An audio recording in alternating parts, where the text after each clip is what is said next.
अगस्त ने अपनी बात खत्म करके जिया के बालों में हाथ घुमाया और फिर उसे अपनी तरफ खींचा। जिया को अगस्त का ये बिहेवियर पसंद नहीं था, इसलिए उसने अपने दोनों हाथ अगस्त की छाती पर लगाए और उसे धक्का दे दिया। तभी अचानक अगस्त का सर पीछे के दरवाजे से टकराया और खुद को गिरने से बचाते हुए अगस्त के हाथ में खरोंच लग गई और उसके हाथ से हल्का सा खून निकल गया। जैसे ही अगस्त ने अपना हाथ देखा तो वो जिया की तरफ नजर उठाकर देखने लगा। जिया ने भी अगस्त के हाथ से निकलते हुए खून को देख लिया था, पर उसने कुछ नहीं कहा। कुछ देर तक दोनों के बीच में चुप्पी बनी रही। तभी जिया ने हल्का सा रास्ता देखकर वहां से अंदर जाने की कोशिश की, पर अगस्त ने उसे रोक लिया। अगस्त की बदतमीजी इससे ज्यादा जिया बर्दाश्त नहीं कर सकती थी, इसलिए उसने अगस्त के हाथ को झटकते हुए उसकी आंखों में आंखें डालकर कहा, भले ही आप मुझे पसंद करते होंगे, पर मैं आपको बिल्कुल पसंद नहीं करती। अगर आप मेरे बॉस नहीं होते तो शायद मैं आपकी शक्ल कभी भी नहीं देखती। ये मेरी मजबूरी है कि रोज ऑफिस में आकर मुझे आपके साथ डील करना पड़ता है। ये मेरा काम है। जिया की कड़वी बातें सुनते ही अगस्त ने अपना हाथ पीछे कर लिया और वो उसे घूरता रहा। अगस्त की आंखों में जिया के लिए जो प्यार था, अब वो गुस्से में बदल चुका था। हालांकि वो जिया को कोई भी बात कहकर अपना गुस्सा नहीं निकालना चाहता था, फिर भी उसकी आंखों से साफ पता चल रहा था कि वो क्या सोच रहा है। इससे पहले कि जिया अपना अगला कदम उठाती, तभी उसके कानों में एक आवाज आती है, जिया, तुम्हें मम्मी कमरे में बुला रही है। ये आवाज प्रिया की थी। साथ ही जिया को अगस्त से बचने का मौका भी मिल गया और वो बिना पानी पिए चुपचाप प्रिया के साथ अंदर चली गई। अंदर मिसेस नायडू अपने यूट्यूब पर सूप बनाने की रेसिपी देख रही थी। तभी मिसेस नायडू जिया से पूछती है, जिया, मेरे पति को इतनी रात को खाना खाने के बाद सूप पीना है। वो बोल रहे थे कि अगस्त और उन्हें इस ट्रिप पर खाना खाने के बाद ना सूप पीने की आदत हो गई है। क्या तुम मेरी मदद कर सकती हो, क्योंकि मुझे अच्छा सूप बनाना नहीं आता। जिया मुस्कुराते हुए मिसेस नायडू की बात का जवाब देती है, कोई बात नहीं, मैं सूप बना दूंगी। बस आप उसके साथ चिली सॉस बना देना, क्योंकि हर कोई ना अपने हिसाब से तीखा खाता है। चिली सॉस हम सूप में नहीं डालेंगे। इसी दौरान मिसेस नायडू की नजर जिया के हाथ पर पड़ती है। जिया के हाथ पर खून के धब्बे लगे हुए थे। तभी मिसेस नायडू जिया से कहती है, क्या तुम ठीक हो ना? ये हाथ पर क्या हुआ? ये सुनते ही जिया हैरान हो जाती है और झटके से अपने हाथ की तरफ देखती है, तो उसे नजर आता है कि उसके हाथ में 2-3 खून के धब्बे लगे हुए हैं। वो खून के धब्बे जिया के नहीं बल्कि अगस्त के थे। जब उसके हाथ में चोट लगी थी तो उसने जिया का हाथ पकड़कर उसे रोकने की कोशिश की थी, और ये बात जिया मिसेस नायडू को समझा नहीं सकती थी, इसलिए उसने मिसेस नायडू से झूठ कहा, अरे कुछ नहीं, ये तो कलर है, आइए मैं नीचे किचन में जा रही हूँ। जिया उस बात को आगे नहीं बढ़ाना चाहती थी, इसलिए उसने वो बात वहीं खत्म कर दी। कुछ देर तक मिसेस नायडू हैरानी से जिया की तरफ देखते हुए बिस्तर पर बैठी रही और फिर बिस्तर से उठकर जिया के साथ किचन में सूप बनाने चली गई। जिया ने पहले ही सूप के लिए लहसुन छील दिया था। ये देखकर मिसेस नायडू को खुशी हुई। कुछ ही देर में सूप बनकर तैयार हो गया। अगस्त और मिस्टर नायडू हॉल में बैठे हुए बिजनेस की बातें कर रहे थे। उन दोनों के बीच में अक्सर बिजनेस की ही बातें हुआ करती थी। तभी मिसेस नायडू एक बड़ी सी ट्रे में 4 बाउल और सूप का बर्तन लेकर आती है। जिया भी उनके साथ ही थी। सभी अपनी अपनी जगह पर बैठ गए जहाँ की वो पहले बैठे हुए थे, लेकिन अब अगस्त ने सोफे पर बैठे बैठे जिया से कुछ दूरी बना ली थी। तभी मिसेस नायडू चारों कटोरों में सबके लिए सूप डालती है और चिली सॉस का डब्बा बीच में रख देती है। तभी अगस्त ने अपने सूप का कटोरा लिया और चिली सॉस का ढक्कन खोला और लगभग 10-12 चम्मच चिली सॉस उस सूप में डाल दी। ये देखकर मिसेस नायडू और जिया एक दूसरे की तरफ देखने लगते हैं। उन्हें समझ नहीं आ रहा था कि कोई आदमी इतना तीखा कैसे खा सकता है, और जिया मन ही मन सोच रही थी, जब एक चम्मच मुंह में डालेगा ना तो इसे दिन में तारे नजर आने लगेंगे, तब इसे पता चलेगा इतना चिली सॉस डालने के बाद क्या होता है। पर जैसे ही अगस्त ने पहला चम्मच सूप का पिया, तब जिया गौर से उसकी तरफ देख रही थी। फिर अगस्त एक के बाद एक दूसरा चम्मच फिर तीसरा चम्मच, लगातार सूप पीता गया। जिया उसके चेहरे के एक्सप्रेशंस बदलने का इंतजार कर रही थी, लेकिन अगस्त रुकने का नाम तक नहीं ले रहा था और ना ही उसके चेहरे के एक्सप्रेशंस में कोई बदलाव आया। उसने लगभग 2 कटोरा सूप इसी तरह ढेर सारा चिली सॉस डालकर पी लिया। एक बार के लिए जिया को ऐसा लग रहा था जैसे अगस्त खुद को किसी बात की सजा दे रहा हो। तभी जिया चिली सॉस का डब्बा अपनी तरफ लेते हुए 1 चम्मच चिली सॉस अपने सूप में डालती है और 1 चम्मच मुंह में रखते ही उसका मुंह जलने लगता है। जिया की आंखों में आंसू देखकर मिसेस नायडू समझ गई थी कि जिया को चिली सूप का तीखापन बर्दाश्त नहीं हो रहा है। इसलिए वो ग्लास में पानी डालते हुए जिया की तरफ बढ़ाती है और जिया बिना कुछ सोचे समझे एक सांस में पूरा ग्लास पानी पी लेती है। ये देखकर मिसेस नायडू जिया से कहती है, लगता है तुम बिल्कुल भी तीखा खाना नहीं खा पाती हो। मिस्टर अगस्त को देखो, ऐसा लग रहा है कि उन्हें सिर्फ और सिर्फ तीखा ही पसंद है। जिया के मुंह से धुआं निकल रहा था। वो अपना चेहरा एक तरफ फेर कर हाथ से हवा देने लगी। उस वक्त वो चाहकर भी मिसेस नायडू की बात का जवाब नहीं दे सकती थी। तीखे की वजह से उसके मुंह में जलन हो रही थी और पूरा मुंह पानी से भर गया था। उसके बाद जिया ने लगातार 2 ग्लास पानी पिया और फिर उसकी जान में जान आई। तभी मिसेस नायडू जिया से कहती है, जिया तुम दूसरा सूप ले लो, वो छोड़ दो, क्योंकि तुमने उसमें चिली सॉस मिला दिया है। मुझे नहीं लगता है तुम और पी पाओगी। ये सुनते ही जिया नजर उठाकर मिसेस नायडू की तरफ देखती है और उनके चेहरे पर अभी भी एक मजाकिया मुस्कुराहट बिखरी हुई थी। फिर अचानक अपनी हंसी को ज्यादा देर तक ना रोक पाने के कारण मिसेस नायडू हंसने लगी।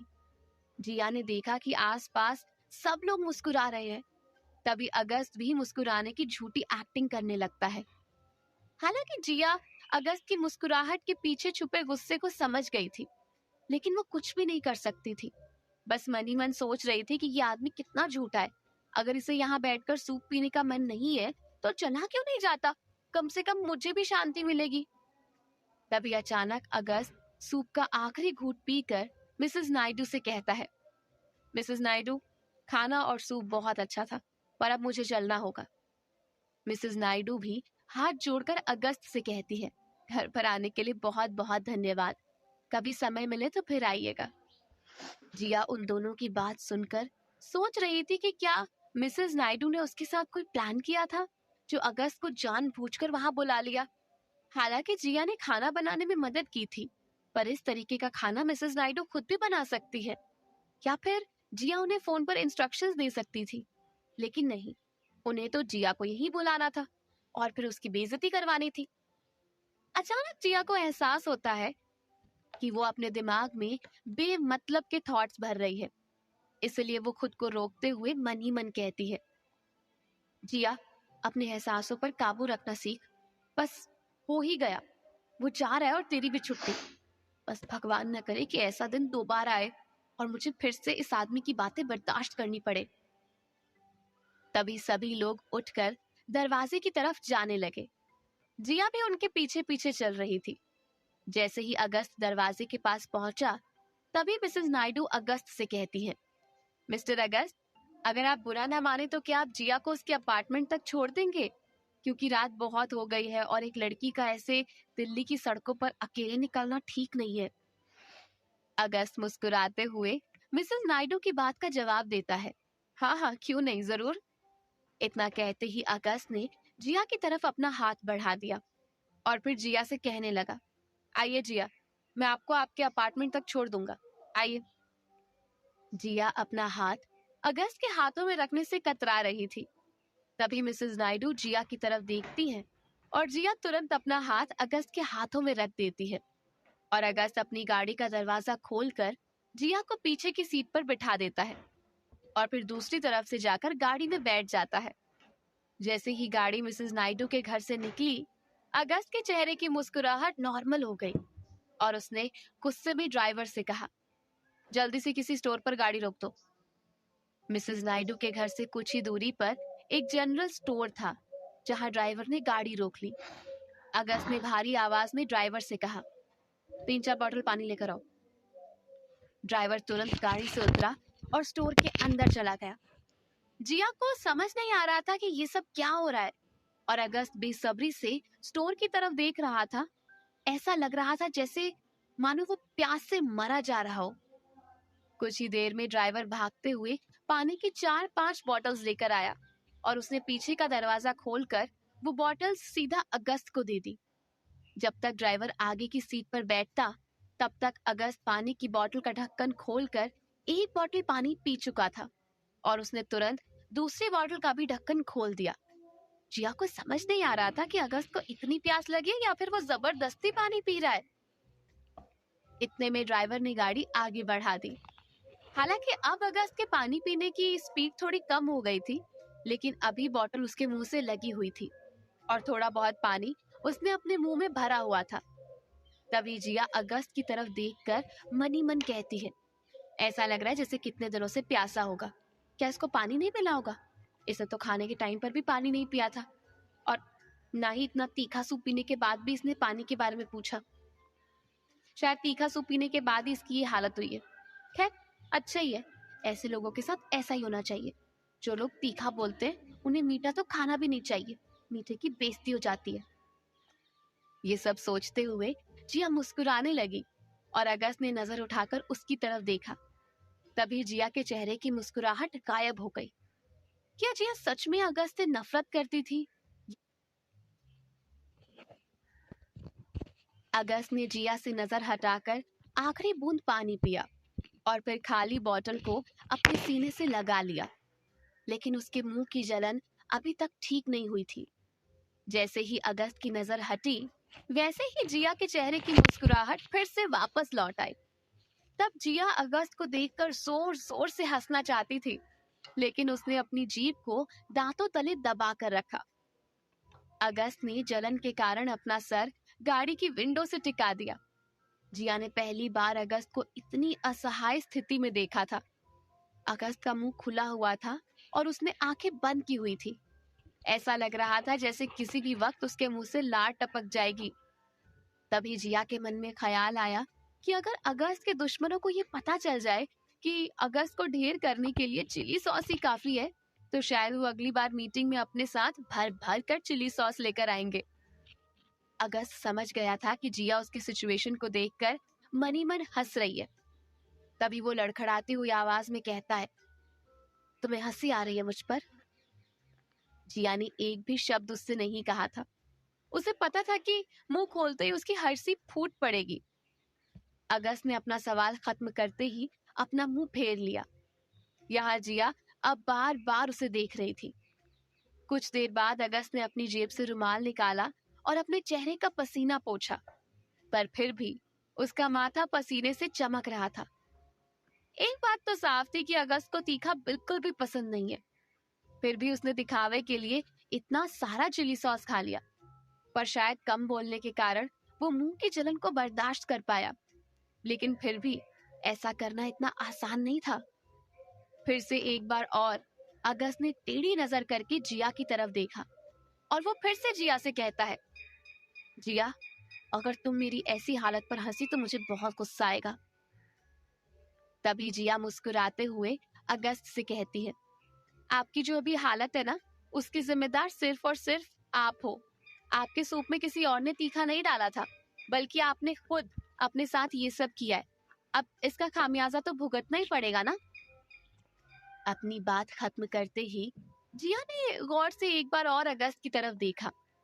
उसके होंठ सूज चुके थे, उसकी आंखों में तीखेपन के कारण आंसू थे और माथे पर पसीना चमक रहा था। जिया को अगस्त पर दया आने लगी और उसका गुस्सा गायब हो गया। तभी जिया अगस्त के सीने की तरफ देखती है। अगस्त ने अब भी उस खाली बोतल को अपने सीने से लगाया हुआ था। अगस्त के कहने पर ड्राइवर लगभग 4 बॉटल्स पानी लेकर आया था और चारों के चारों बॉटल्स खत्म हो चुकी थी। लेकिन अब भी अगस्त के मुंह की जलन ठीक नहीं हुई थी। जैसे ही वो अपना मुंह बंद करता, वैसे ही उसे अपने मुंह के अंदर जलन और गर्मी महसूस होती। फिर अगस्त अपना ध्यान हटाने के लिए जिया से कहता है, मुझे समझ नहीं आ रहा है मैं सुबह सुबह की मीटिंग अटेंड कैसे करूंगा। कल सभी बोर्ड मेंबर्स आने वाले और आखिरी समय पर मीटिंग कैंसिल करना ठीक नहीं होगा। अगस्त की बात सुनते ही जिया उसकी तरफ मुड़कर कहती है, आप घर जाते ही शहद मुंह में रखकर सो जाना, आपको अच्छा महसूस होगा। ये सुनते ही अगस्त को ऐसा लगा जैसे जिया ने उसे माफ कर दिया हो, या फिर जैसे उनके बीच में कोई कहा सुनी हुई ही ना हो। हालांकि किचन के दरवाजे के पास जिया ने अगस्त को बहुत कुछ सुना दिया था, और वो शब्द अभी भी अगस्त के कानों में गूंज रहे थे। जिया ने कहा था कि चाहे तुम मुझे कितना भी पसंद क्यों ना करो, मैं तुमसे नफरत करती हूँ, क्योंकि मुझे एक गैर जिम्मेदार इंसान बिल्कुल पसंद नहीं है, जो किसी औरत को ऐसे समय पर छोड़ दे जब उसे उसकी सबसे ज्यादा जरूरत हो। अगस्त समझ गया था कि जिया अभिलाषा के बारे में बात कर रही थी, पर इससे पहले कि वो उसकी शिकायत पर कोई सफाई दे पाता, तब तक प्रिया वहां आ गई और उसने जिया को कमरे में बुला लिया। खैर, इन सब बातों का कोई मतलब नहीं था।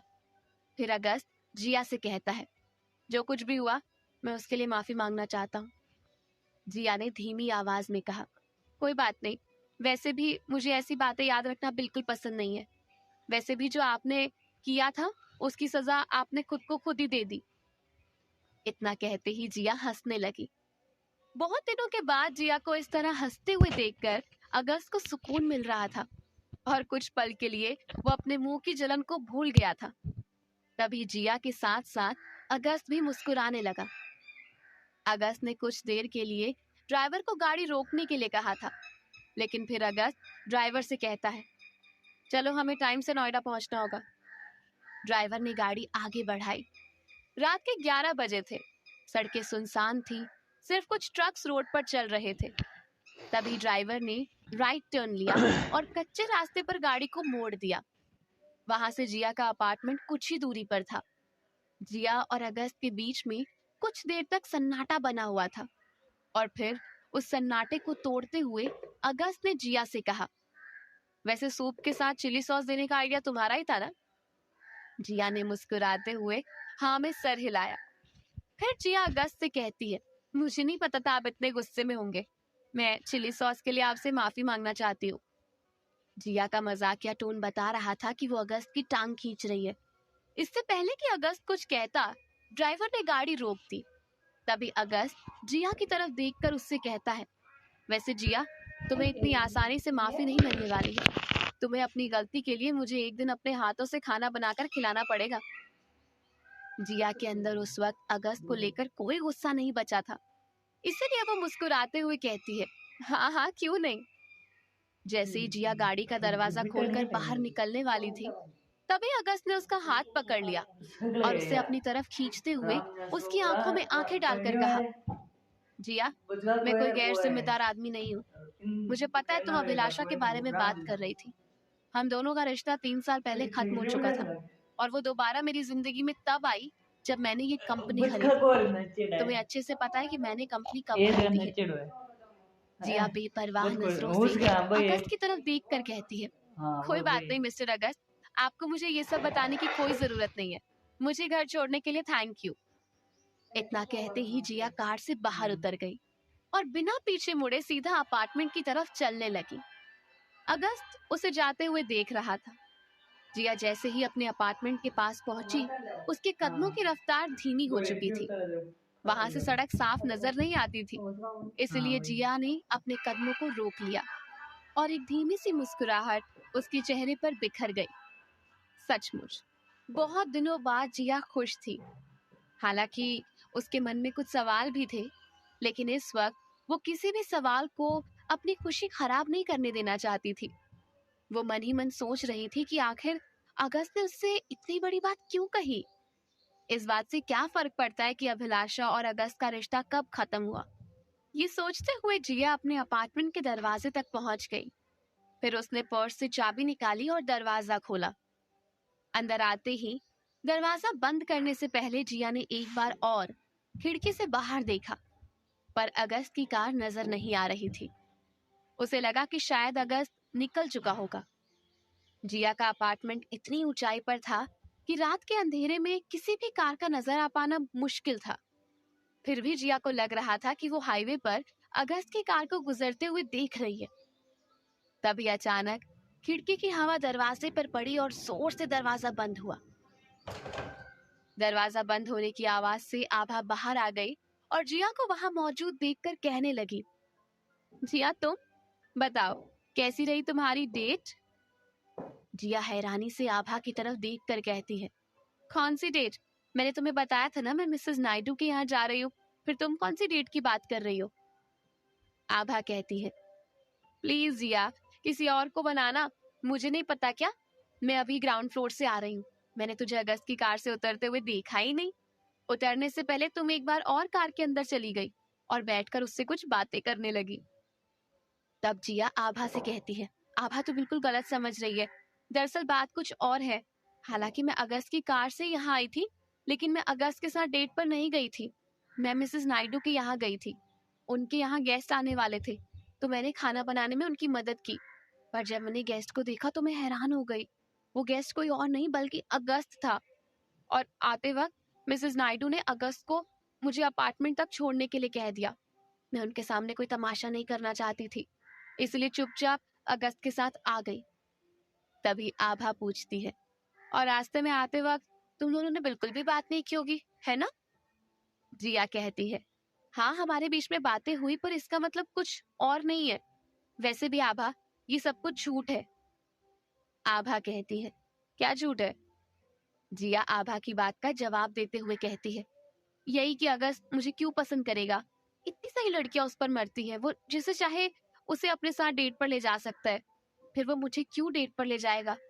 मुझे पता है इन पैसे वालों को कभी प्यार नहीं होता है, या फिर ये कहे कि इनके लिए प्यार व्यार कुछ मायने ही नहीं रखता है।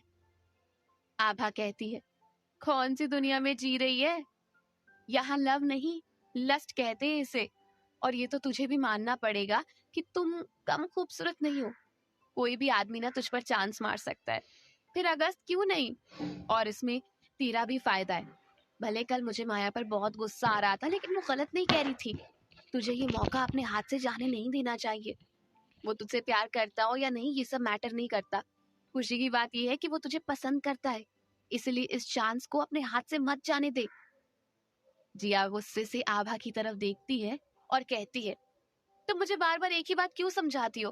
तुम्हें पता है ना कि मुझे ये सब चीजें बिल्कुल पसंद नहीं है। माना कि वो मुझसे बहुत अच्छी तरह से बात करता है, इतनी सारी लड़कियों में से उसने मुझे चुना और मुझे इतना कीमती तोहफा दिया, पर फिर भी जब तक मेरे दिमाग में ये सवाल रहेगा कि आखिर वो मुझे क्यों पसंद करता है, तब तक मैं उसके बारे में सोच भी नहीं सकती। ये सुनते ही आभा एक और बार जिया की तरफ गुस्से से देखती है। तभी आभा की नजर खिड़की के बाहर जाती है और उसे कार की हेडलाइट नजर आती है, और आभा जिया से कहती है, देख तेरा प्रेमी अभी भी नीचे ही खड़ा है, और कितना सबूत चाहिए तुझे? क्या अगस्त जिया से प्यार करता है? क्या जिया अगस्त को डिनर? आभा की बात सुनकर जिया ने तुरंत खिड़की की तरफ देखा। उसके दिल की धड़कन तेज हो गई थी और कई सारे सवाल उसके दिमाग में घूमने लगे थे। जैसे ही उसने खिड़की से नीचे देखा तो वहां कोई नहीं था। सड़क एकदम सुनसान और खाली थी। फिर भी कुछ देर तक जिया की नजर अगस्त की गाड़ी को ढूंढ रही थी। फिर अचानक उसे एहसास हुआ कि शायद आभा ने उसके साथ कोई मजाक किया है। तभी जिया मुड़कर आभा की तरफ देखती है। आभा के चेहरे पर एक शरारती मुस्कुराहट थी। तभी आभा जिया से कहती है, अब क्या बोलोगी? क्या तुम अब भी कह सकती हो कि तुम अगस्त से प्यार नहीं करती? जिया कहती है, आभा मुझे ऐसी ट्रिक्स ना बिल्कुल पसंद नहीं है। क्या तुम अब भी कह सकती हो कि तुम अगस्त से प्यार नहीं करती? जिया कहती है, आभा मुझे ऐसी ट्रिक्स ना बिल्कुल पसंद नहीं है। जब मैंने तुम्हें एक बार कह दिया कि मुझे कोई पसंद नहीं, तो फिर बार बार उस बात को सच करने पर क्यों अड़ जाती हो? इतना कहकर जिया अपने कमरे में चली गई। जिया को आभा की बात पर गुस्सा आ रहा था, और साथ ही वो ये भी सोच रही थी कि अचानक उसे क्या हो गया और क्यों वो खिड़की से बाहर देखने लगी। क्या वो अगस्त को आखिरी गुड बाय कहना चाहती थी? फिर अचानक जिया के दिमाग में अगस्त की बात घूमने लगी, जब उसने अभिलाषा को लेकर सफाई दी थी। हालांकि जिया को इसकी कोई जरूरत नहीं थी, फिर भी उसे ये जानकर खुशी हुई कि अभिलाषा और अगस्त का रिश्ता 3 साल पहले खत्म हो चुका था। इसका मतलब वो इंसान अगस्त नहीं था जिसका बच्चा अपने पेट में लेकर अभिलाषा घूम रही है। पर उसने अभिलाषा को अपने साथ काम पर क्यों रखा? कहीं ऐसा तो नहीं कि अगस्त झूठ बोल रहा हो? जिया का दिमाग प्रिंटेड प्रेस की तरह चल रहा था। इससे पहले कि वो और ख्याली दुनिया बना पाती, आभा अंदर आकर उससे कहती है, देखो, मुझे पता है तुम्हें मुझ पर कोई गुस्सा नहीं आ रहा है, फिर ये सब नाटक करने की कोई जरूरत नहीं है। हम लोग दोस्त हैं, लेकिन कुछ समय से मैं भी देख रही हूँ कि तुम मुझसे बातें छुपाने लगी हो सकता है कि एक्सीडेंटली मिसेस नायडू के घर पर अगस्त तुम्हें मिला हो, पर मिसेस नायडू ने तुम्हें उससे बात करने के लिए तो नहीं कहा था ना, ना ही उसे इस तरह बेताब होकर देखने के लिए कहा था। कुछ देर के लिए जिया चुप रही। उसने आभा की बात का कोई जवाब नहीं दिया। वो सिर्फ बिस्तर पर लेटी हुई सीलिंग की तरफ देख रही थी। दिन भर की थकान के बाद वो इस बहसबाजी में नहीं पड़ना चाहती थी, पर आभा हार मानने वालों में से नहीं थी। उसने आज ठान लिया था कि वो जिया के मुंह से सच उगलवा कर रहेगी। कुछ देर की चुप्पी के बाद एक बार और आभा जिया से कहती है, जिया, मुझे लगता है ना, इस सब की वजह उदय है। उदय का नाम सुनते ही जिया झटके से अपनी नजर आभा की तरफ घुमाती है और उसे घूरने लगती है। फिर एक बार और जैसे ही आभा कुछ बोलती, जिया उठकर खड़ी हुई और उसने अपना हाथ उसके होठों पर रख दिया। तभी जिया आभा को चुप कराते हुए कहती है, देखो, अब मुझे इस तरह के गड़े मुर्दे उखाड़ने में कोई इंटरेस्ट नहीं है। मुझे समझ नहीं आ रहा है तुम्हें अचानक एक दो दिन से क्या हो गया है, और उदय का इन सब से क्या लेना देना। मैंने तुम्हें 1000 बार कहा है कि मैं किसी को अपना जिस्म बेचकर उसके पैसे नहीं लेना चाहती हूँ, और इतना अमीर आदमी मुझसे प्यार करेगा, इस बात पर मुझे भरोसा नहीं होता है। उसके पास इतने ऑप्शंस हैं, वो क्यों मेरे पास आएगा। जब भी मैं तुम लोगों से ये सवाल पूछती हूँ, तब तुम यही कहती हो कि प्यार वार कुछ नहीं होता है, लव को साइड में रखो और लस्ट पर ध्यान दो। बस इतना सा कारण है जो मैं तुम्हें पता नहीं कितनी बार समझा चुकी हूँ। अब अगर तुम्हें समझ नहीं आता तो ठीक है, कोई बात नहीं। आभा समझ गई थी कि अब जिया को गुस्सा आ चुका है और वो किसी भी मजाक के लिए तैयार नहीं है। तभी आभा जिया के कंधे पर हाथ रखते हुए कहती है, देख जिया, मैं मजाक नहीं कर रही हूँ। मुझे सचमुच ऐसा लगता है कि जरूर ये सब उदय की वजह से हो रहा है, क्योंकि उसने इतनी बड़ी गलती करने के बाद तुझसे एक बार भी माफी नहीं मांगी, और इतने सालों में तूने फिर किसी और लड़के की तरफ देखा तक नहीं।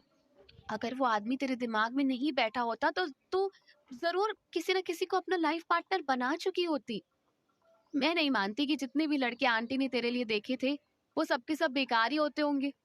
उदय की वजह से तुझे ऐसा लगता है जैसे सब लड़के बेकार हैं, सब धोखा देते हैं और सबका एक ही काम होता है, लड़कियों की भावनाओं के साथ खेलना। लेकिन ऐसा नहीं है, ये असल जिंदगी है जिया। हो सकता है अगस्त को तुझ पर ऐसा कुछ दिख रहा हो जो हम नहीं देख सकते हो सकता है हम गलत सोच रहे हो अगस्त के बारे में। सब चीजों को साइड में रख एक बार और फिर से उस हार को निकाल कर देख जो अगस्त ने तुझे दिया था।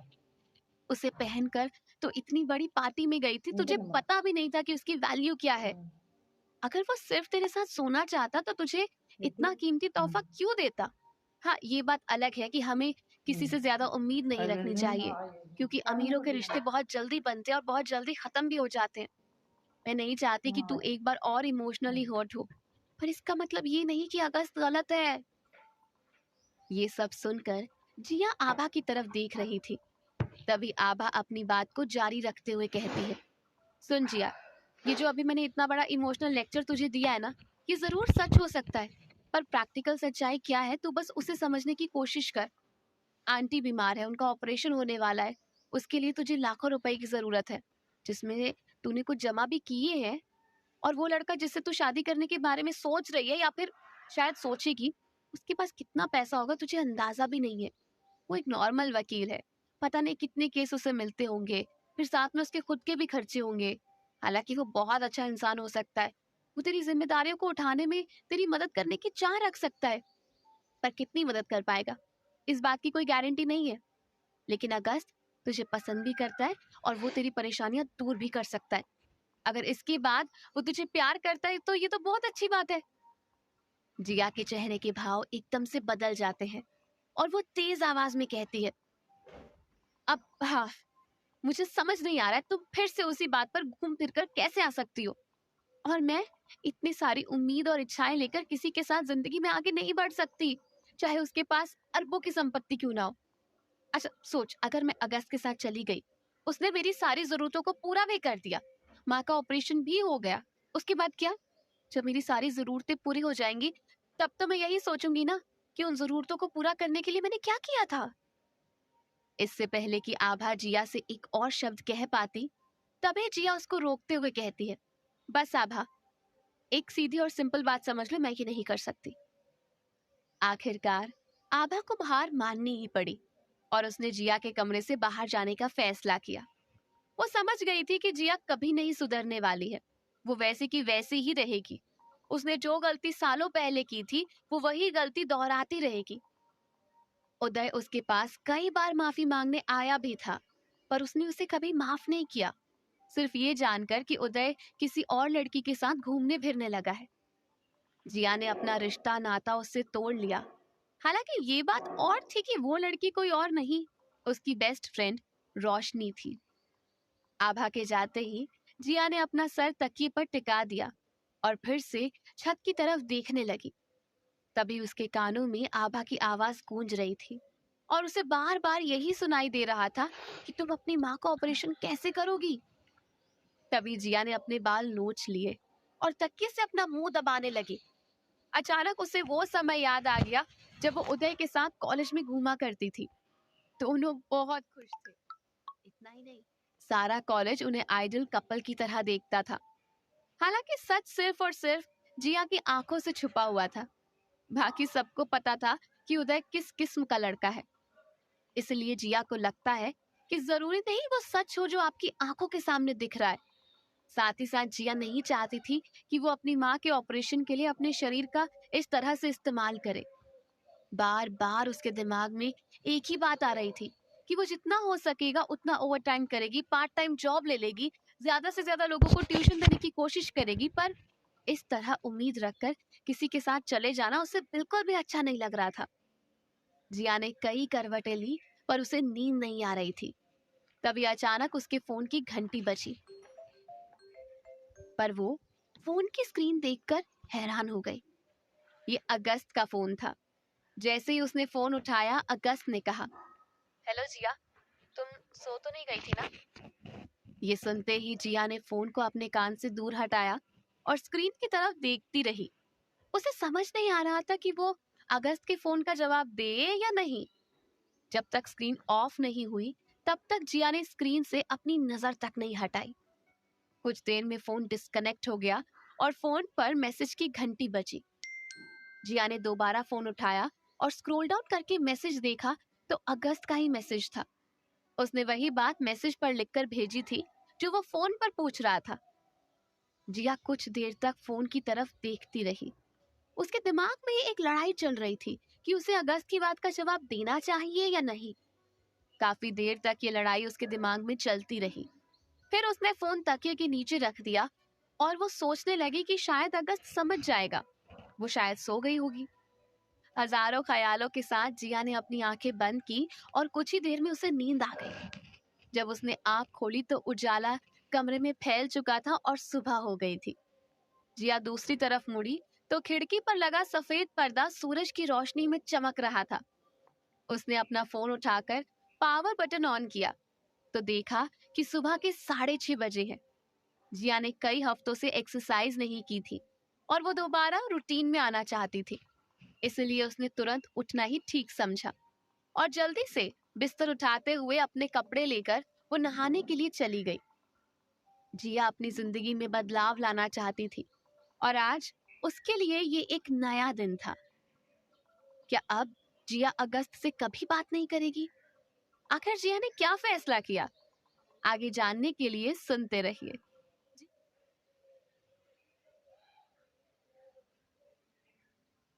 जिया जब नहा धोकर बाहर आई तो उसने देखा कि घड़ी में अभी भी सुबह के 7 बजे हुए थे।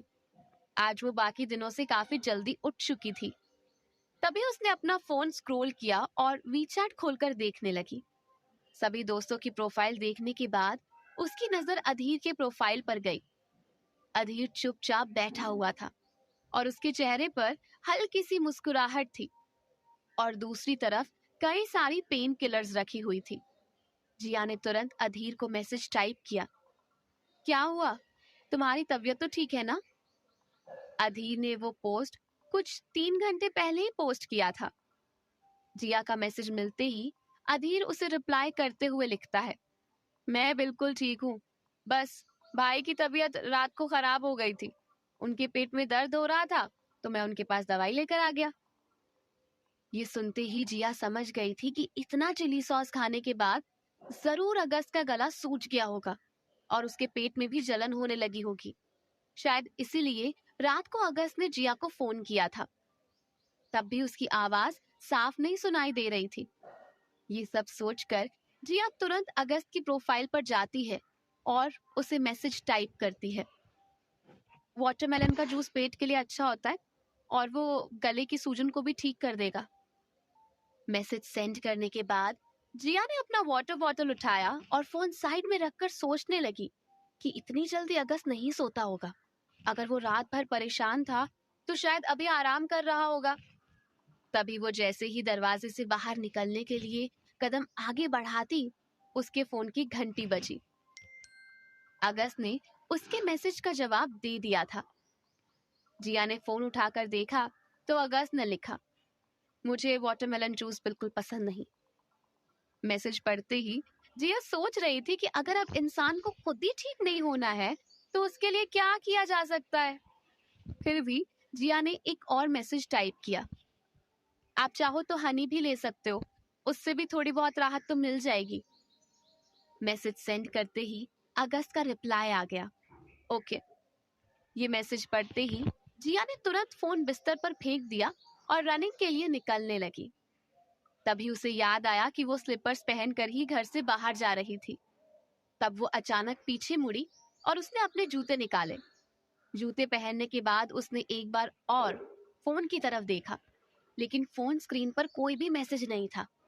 इसलिए वो दरवाजे से बाहर निकल गई। जब तक जिया रनिंग कर कर वापस आई, तब तक आभा ने नाश्ता बना दिया था। जिया नाश्ते की खुशबू सूंघते हुए आभा से कहती है, मैं बस जल्दी से तैयार होकर आती हूँ, साथ में नाश्ता करेंगे। इतना बोलते ही जिया अपने कपड़े लेकर बाथरूम में चली गई। 15-20 मिनट के बाद जब तैयार होकर ब्रेकफास्ट टेबल पर जिया बैठी, तभी आभा नाश्ता लगाते हुए जिया से कहती है, जिया, काफी देर से ना तेरा फोन बज रहा था। मुझे लगा कि बहुत इम्पोर्टेंट होगा, इसलिए मैंने उठा लिया। अधीर का फोन था। वो बोल रहा था कि उसे तेरी हेल्प की जरूरत है। नाश्ता करके ना उसे फोन कर लेना। जिया टेबल नाइफ से अपने ऑमलेट को काटते हुए अपनी भवें उठाकर आभा से पूछती है, हेल्प? किस तरह की हेल्प चाहिए मुझसे?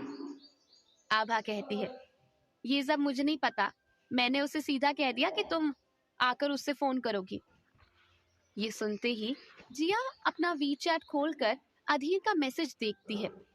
तभी अधीर ने लिखा हुआ था, जिया, मुझे तुम्हारी हेल्प की जरूरत है, प्लीज मेरा फोन उठाओ, मैं बहुत देर से तुम्हें फोन कर रहा हूँ। अधीर का मैसेज पढ़ते ही जिया उसे रिप्लाई करते हुए लिखती है, मुझे माफ करना, मैं रनिंग के बाद सीधा बाथरूम में चली गई थी, मैंने एक बार भी अपना फोन नहीं देखा, बताइए मैं आपकी क्या मदद कर सकती हूँ। तभी जिया को अधीर का अगला मैसेज आता है, जिसमें उसने लिखा था, अगर तुम ऑफिस आते वक्त एक हनी का डब्बा लेकर आओगी ना तो मेरा काम आसान हो जाएगा। ये मैसेज पढ़ते ही जिया समझ गई थी कि जरूर अगस्त ने ही उसे ऐसा करने के लिए कहा होगा। तभी जिया के चेहरे पर एक शरारती मुस्कुराहट छा गई। आभा उसे देखकर हैरान थी, पर वो रात को हुई बहसबाजी के बाद इस बारे में कोई बात नहीं करना चाहती थी। इससे पहले कि जिया कोई और मैसेज टाइप कर पाती, तभी अधीर का एक और मैसेज उसके फोन स्क्रीन पर पॉपअप होता है, जिसमें लिखा था, पता नहीं आज सुबह सुबह उठते उठते भाई को क्या हो गया और वो मुझे हनी के बारे में पूछने लगे। हमारे घर पर कोई भी हनी यूज नहीं करता, इसलिए मुझे जाकर लेकर आना पड़ेगा। पर ये काम देने से पहले ना भाई ने एक बार भी नहीं सोचा कि उन्होंने पहले ही मुझे मीटिंग होस्ट करने के लिए कहा था, क्योंकि उनका तो गला सूख चुका है और उनसे ये काम नहीं हो पाएगा। मैं पहले से ही ओवर टाइम कर रहा हूँ और इस वक्त मेरा बाहर जाकर हनी लेकर आना बहुत मुश्किल है, इसलिए मैं तुमसे रिक्वेस्ट कर रहा हूँ, प्लीज जिया, मना मत करना। मैसेज पढ़ते ही जिया रिप्लाई करते हुए लिखती है, डोंट वरी अधीर, मेरे घर पर हनी का एक छोटा सा पैक डब्बा पड़ा हुआ है, मैं वहीं लेकर आ जाऊंगी। ये मैसेज पढ़ते ही अधीर ने जिया को फोन लगाया। तभी जिया फोन उठाकर अधीर को गुड मॉर्निंग कहती है। उस वक्त फोन पर बात करते हुए अधीर के फोन पर प्रिंटिंग मशीन, टाइपिंग और ऑफिस के लोगों की बातों का साउंड आ रहा था। साथ ही साथ अधीर की बातों से लग रहा था कि वो बहुत ही जल्दी में है। वो जिया से कहता है, जिया प्लीज हनी डायरेक्ट लाकर ना मुझे ऊपर दे देना, क्योंकि मेरे पास 1 सेकंड का भी टाइम नहीं है। नहीं तो मैं लॉबी में मिलकर तुमसे हनी ले लेता। प्लीज मेरी इतनी हेल्प कर देना। इससे पहले कि जिया अधीर की बात का कोई जवाब दे पाती, अधीर ने फोन डिस्कनेक्ट कर दिया। फोन टेबल पर रखने के बाद जैसे ही जिया ने अपने मुंह में एक निवाला ऑमलेट का डाला, तभी आभा पर उसकी नजर पड़ी। आभा उसे सरप्राइजिंगली देख रही थी। जिया मुंह में रखा हुआ निवाला निगलते हुए आभा से कहती है, क्या हुआ आभा, ऐसे क्यों देख रही हो? अभी तक तो तुम सवालों की लड़ी लगा देती। बोलो बोलो, नहीं तो तुम्हारे पेट में दर्द हो जाएगा। ऐसा लगा जैसे आभा बेसब्री से जिया की परमिशन का इंतजार कर रही थी। इसलिए बिना समय गवाए आभा तुरंत कहती है, ये कोई और लड़का है ना जिससे तुम इतना हंस हंस कर बात कर रही हो?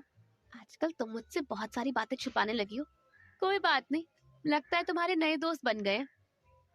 ये सुनते ही जिया मुस्कुराने लगती है, क्योंकि जिया जानती थी जब तक आभा जिया की टीम लीडर थी तब उसे अधीर बहुत पसंद था और कई बार उसने जानबूझकर अधीर से टकराने की कोशिश की थी।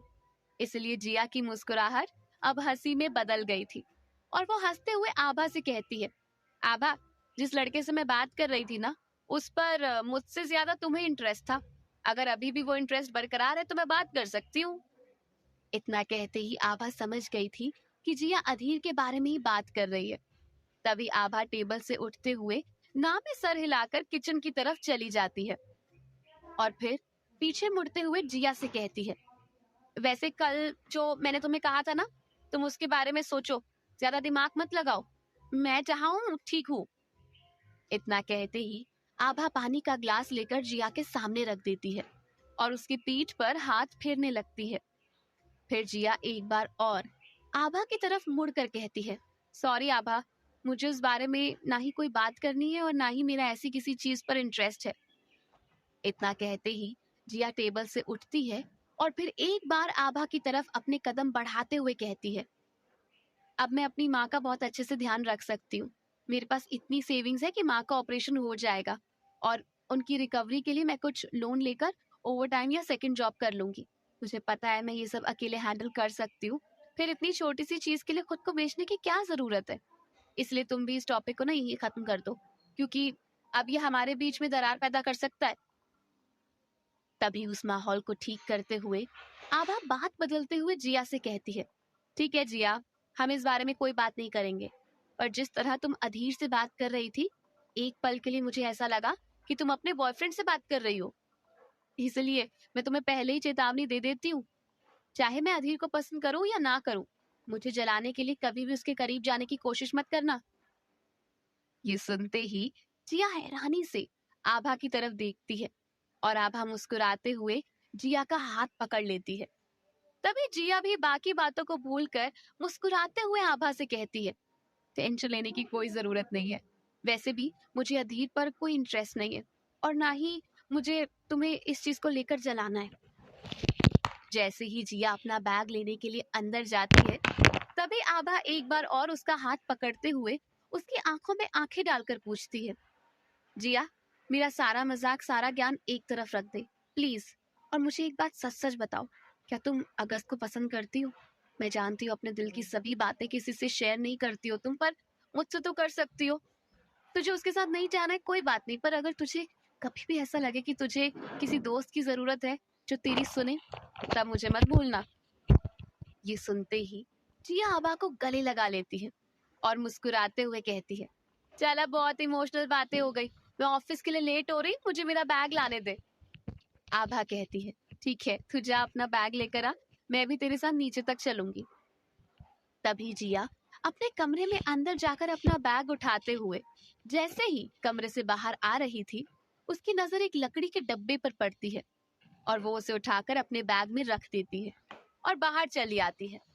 बाहर आकर जैसे ही जिया दरवाजा बंद करती है, तभी उसे अधीर की बात याद आती है और वो तुरंत दरवाजा खोलकर अंदर से हनी का डब्बा निकालते हुए अपने बैग में रख लेती है।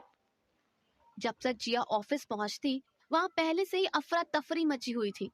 हालांकि अधीर ने उसे सीधा 13th फ्लोर पर आने के लिए कहा था, लेकिन जब उसने नॉर्मल लिफ्ट देखी तो वो खचाखच भरी हुई थी। तभी उसकी नजर एग्जीक्यूटिव लिफ्ट पर पड़ी और उसने अपना कदम उस तरफ बढ़ा दिया। लेकिन कुछ सोचते हुए जिया रुक गई और फिर से एम्प्लॉय लिफ्ट का वेट करने लगी। जिया को याद आया कि उसने जितनी बार भी एग्जीक्यूटिव लिफ्ट का यूज किया है, उतनी ही बार उसकी और अगस्त की बातें पूरी स्टाफ में चर्चा का टॉपिक बनी है। इसलिए अब वो एक और मौका नहीं देना चाहती थी। इसलिए जिया ने लगभग 15 से 20 मिनट तक लिफ्ट के आने का इंतजार किया, क्योंकि उसके आगे भी कई लोग लाइन लगाकर खड़े थे। क्या जिया एग्जीक्यूटिव लिफ्ट का इस्तेमाल करेगी?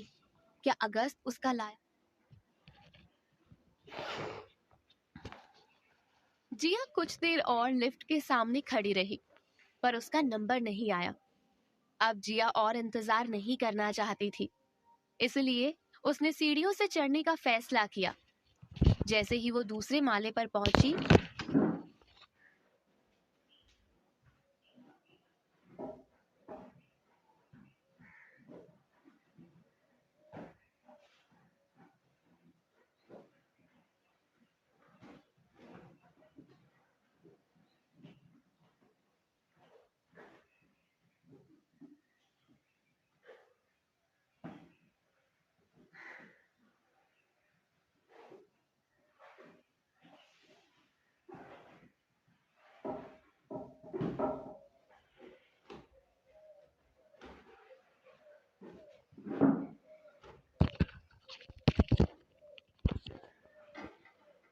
बोलने लगी। तभी वो मन ही मन कहती है, अधीर को इस हनी बॉक्स के लिए इंतजार करना पड़ेगा। मैं इस वक्त 13th फ्लोर पर नहीं जा सकती। एक लंबी सांस लेकर जिया अंदर चली गई और अपने टेबल पर बैठ गई। उसने अपने बैग से सामान निकाला और अपना सिस्टम ऑन किया। तभी उसके कानों में एक आवाज आती है, मैं आपके लिए कॉफी लेकर आई हूँ। वैसे मुझे नहीं पता कि आप कैसी कॉफी पीती हैं, पर फिर भी मैंने अपनी तरफ से पूरी कोशिश की है। आप प्लीज टेस्ट करके बताएंगे कि कैसी लग रही है? ये आवाज एक लड़की की थी, पर जिया उसे नहीं जानती थी। ऐसा लग रहा था जैसे उसने आज ही ऑफिस ज्वाइन किया है। पर जिया को ये समझ में नहीं आ रहा था कि वो उसके लिए कॉफी क्यों बना कर लाई है। जिया ने उस लड़की से डायरेक्ट सवाल पूछने की बजाय ऑफिस के माहौल पर एक नजर डाली। हालांकि इन पिछले 6 महीनों में लगभग सारा स्टाफ बदल चुका था। जो लोग पहले जिया के साथ काम कर रहे थे, या तो उनको कहीं और शिफ्ट कर दिया गया था, या फिर वो दूसरी जगह जॉब करने लगे थे। ऑफिस में ज्यादातर लोग नए थे, और आज इस नई लड़की की ये अजीब हरकत जिया को हैरत में डाल रही थी। जिया को चुपचाप खड़ा देखकर वो लड़की एक और बार कहती है, मेरा नाम करिश्मा है। सॉरी, मैं खुद को इंट्रोड्यूस करना भूल गई और सीधा आपके लिए कॉफी बनाकर ले आई। प्लीज एक बार टेस्ट कीजिए। जिया एक बार और नजर घुमाकर उस लड़की की तरफ देखती है और फिर उससे कहती है, क्या तुम्हें ऑफिस में कॉफी बनाने के लिए रखा है? वो लड़की जिया की बात का जवाब देते हुए कहती है, अरे नहीं नहीं, मैं तो ये भी बताना भूल गई थी। मैंने आज ही ज्वाइन किया है। मैं यहाँ किसी को नहीं जानती, इसलिए मैंने सोचा जो भी फ्लोर पर आएगा उसको अपने हाथों से कॉफी पिला दूंगी। बाकी लोगों को मैं ऑलरेडी कॉफी पिला चुकी हूँ, अब सिर्फ आप बची हैं। तभी जिया एक नजर कॉफी के मग पर डालती है और फिर करिश्मा की तरफ देखते हुए उससे कहती है, मुझे माफ करना करिश्मा, पर मैं कॉफी नहीं पीती। इतना कहते ही जिया अपना काम करने लगी। तभी करिश्मा कॉफी का मग उठाते हुए फिर से जिया की तरफ देखकर कहती है, ओके कोई बात नहीं, पर आपका नाम क्या है? जिया गुस्से से करिश्मा की तरफ देखती है और कहती है, जिया। करिश्मा मुस्कुराते हुए जिया का नाम अपने मुंह से दोहराने लगती है, हो वाओ, जिया धड़क धड़क, जिया धड़क धड़क, है ना? इतना कहते ही करिश्मा का मुंह बंद हो गया और वो समझ गई कि अब उसकी बात पर जिया को गुस्सा आ गया है। तभी करिश्मा उसके गुस्से को देखकर बात बदलने की कोशिश करते हुए कहती है, अच्छा आप कॉफी नहीं पीती है, तो क्या मैं आपके लिए कुछ और बना कर दूं?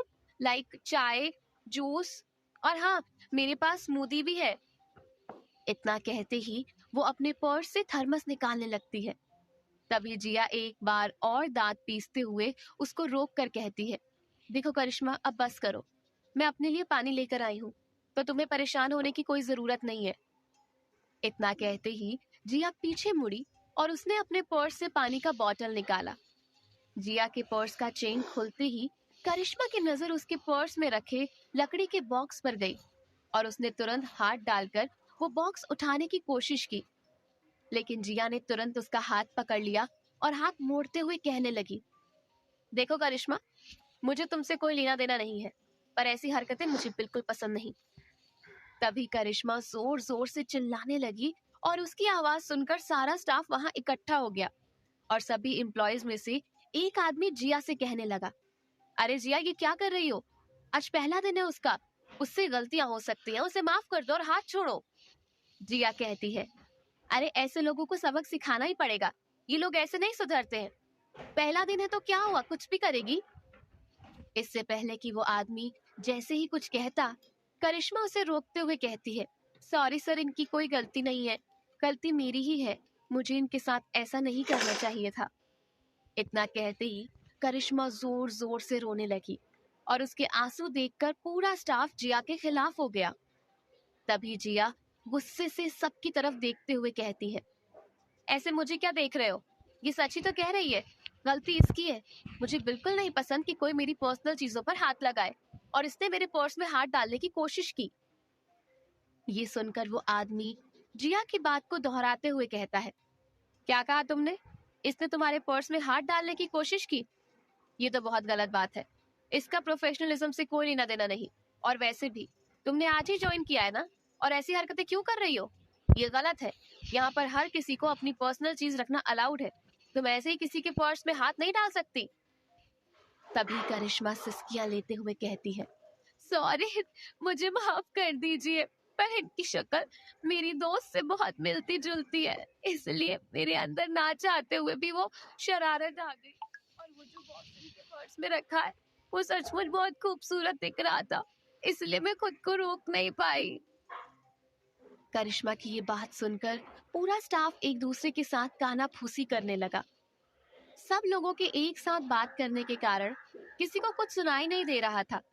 तभी अचानक एक आवाज पूरे फ्लोर में गूंज उठी, क्या बाजार लगा रखा है यहाँ पर? ये आवाज अभिलाषा की थी, जिसे सुनते ही सब लोग शांत हो गए और तुरंत अपनी अपनी जगह पर जाकर बैठ गए। तब अभिलाषा चलकर जिया के पास आती है और उससे कहती है, क्या हुआ जिया, क्या तमाशा लगा रखा है ऑफिस में? एक इंटर्न से ऐसे बात करते हैं? ये लोग तुमसे सीखने आते हैं और तुम लोग इन्हें डरा देते हो। मैंने इसे कल ही हायर किया है और इससे थोड़ा अच्छी तरह से बात करो। तभी जिया अभिलाषा से कहती है, अरे पर ये, अरे। अभिलाषा जिया की बात को काटते हुए कहती है, देखो जिया, तुम सीनियर हो, ये जो कुछ भी कर रही थी ना, उसके लिए तुम उसे माफ कर सकती हो, और तुम करिश्मा, मेरे साथ चलो। इतना कहकर अभिलाषा करिश्मा को अपने साथ लेकर चली गई। तभी माया फ्लोर पर आई और वो सन्नाटे से पहले उठे तूफान को महसूस करते हुए जिया से पूछती है, ऑफिस में इतनी हबड़ा तबड़ी क्यों मची हुई है? जिया नजर उठाकर माया की तरफ देखती है और दरवाजे की तरफ नजर डालते हुए कहती है, तुम ही सोचो क्या हो सकता है। अभिलाषा अपने लिए नया खिलौना लेकर आई है, करिश्मा नाम है उसका। अभी अभी मेरे लिए कॉफी बनाकर लाई थी, फिर जोर जबरदस्ती करने लगी, और जब मैंने उसकी कॉफी पीने से मना कर दिया तो मेरे पर्स में हाथ डालकर मेरा सामान निकालने की कोशिश कर रही थी। मैंने भी सबक सिखा दिया। जिया का गुस्सा देखकर माया उसके कंधे पर हाथ रखते हुए कहती है, चल छोड़, ये सब तो होता ही रहेगा, अब तो हमें इसकी आदत ही हो गई है। जिया हाँ में सर हिलाकर माया की तरफ देखती है। तभी उसके फोन की घंटी बजती है और वो तुरंत फोन उठाते हुए कहती है, हेलो। ये अधीर का फोन था। जिया करिश्मा के साथ लड़ते लड़ते भूल ही गई थी कि उसे हनी बॉक्स अधीर को देना था। तभी अधीर जिया से कहता है, जिया, क्या तुम अभी तक ऑफिस नहीं आई? मैं कब से तुम्हारा इंतजार कर रहा हूँ। मीटिंग शुरू होने में सिर्फ 5 मिनट बाकी है, उसके बाद मुझे सांस लेने की भी फुर्सत नहीं मिलेगी। प्लीज जल्दी से 13th फ्लोर पर आकर मुझे हनी बॉक्स दे दो। इससे पहले कि जिया अधीर की बात का कोई भी जवाब दे पाती, अधीर ने फोन डिस्कनेक्ट कर दिया। तभी जिया ने अपने बैग से हनी का बॉक्स निकाला और वो उठकर बाहर की तरफ जाने लगी। माया उसे जाते हुए हैरानी से देख रही थी।